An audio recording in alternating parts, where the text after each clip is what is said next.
Awareness can feel like a peculiar kind of light, not the soft glow that gently leads you through darkness, but a bright overhead lamp that never switches off. It exposes everything, every hesitation, every subtle change in tone, every crack beneath the surface. Most people move through life with the lights dimmed just enough to get by. They notice what's necessary and leave the rest untouched. But some minds don't have that option. For them, the light is always on. While that may sound like insight or depth, it often feels like living without curtains. Nothing softens, nothing fades, nothing ever fully disappears. When you're overly aware, you don't just live through moments, you track them. You pick up on what hasn't been said before the words arrive. You sense tension before it's named. You recognize when something is off long before anyone acknowledges it. Even in silence, even in stillness, your mind keeps moving, scanning, interpreting. It's not that you want to overanalyze. It's that your nervous system doesn't know how to stop searching. This degree of awareness isn't always a blessing. Sometimes it's a kind of alertness that never learned how to power down, a mind trained to stay vigilant so completely that it forgot how to rest while awake. For a mind that's highly aware, life becomes a quiet equation, constantly running in the background. Every interaction turns into something to decode, not from distrust, but from instinct. You don't only hear what someone says, you notice how long they waited before saying it.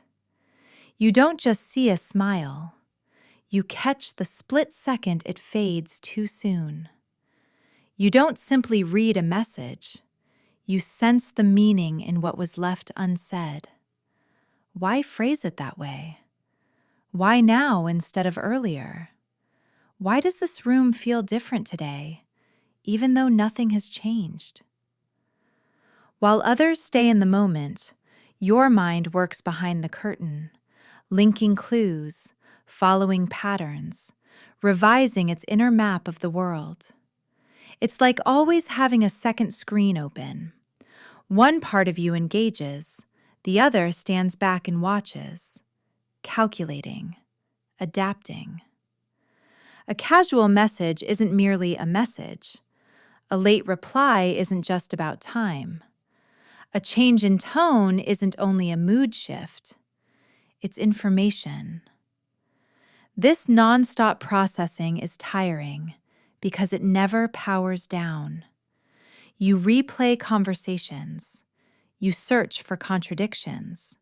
You try to grasp what's happening beneath the surface so you can stay steady, ready, secure. From the inside, none of this feels extreme. It feels careful, responsible, even essential. If this reflection feels personal, you can support it by liking and subscribing so these conversations continue. But gradually, the equation starts to take the place of the experience.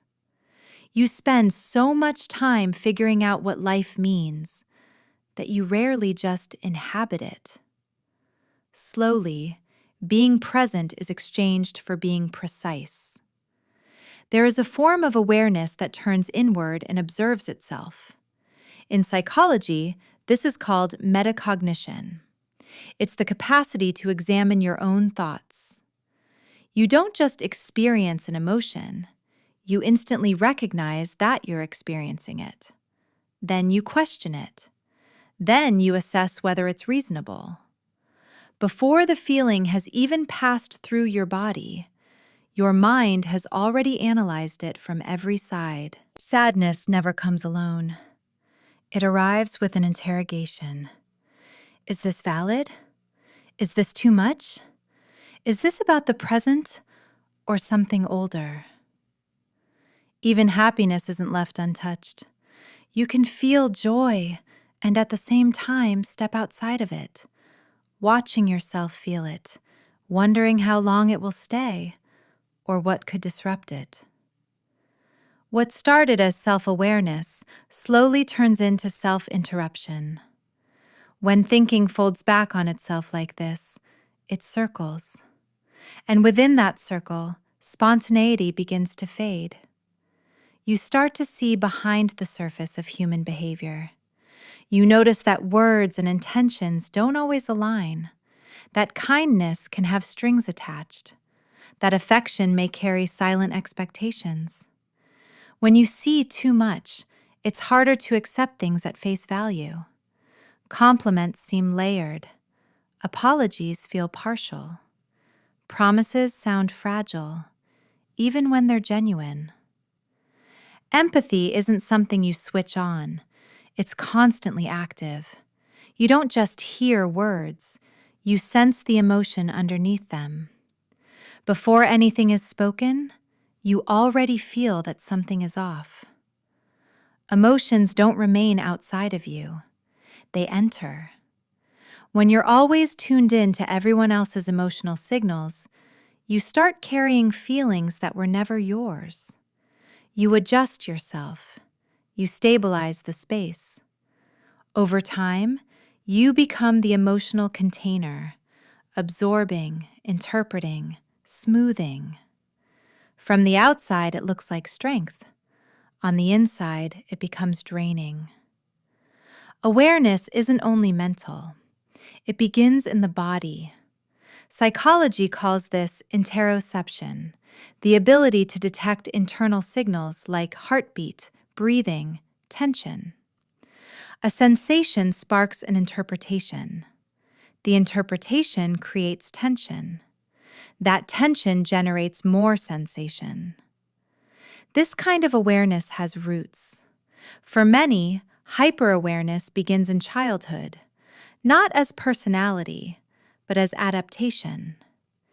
In homes where emotions were unpredictable, awareness wasn't optional. It was survival.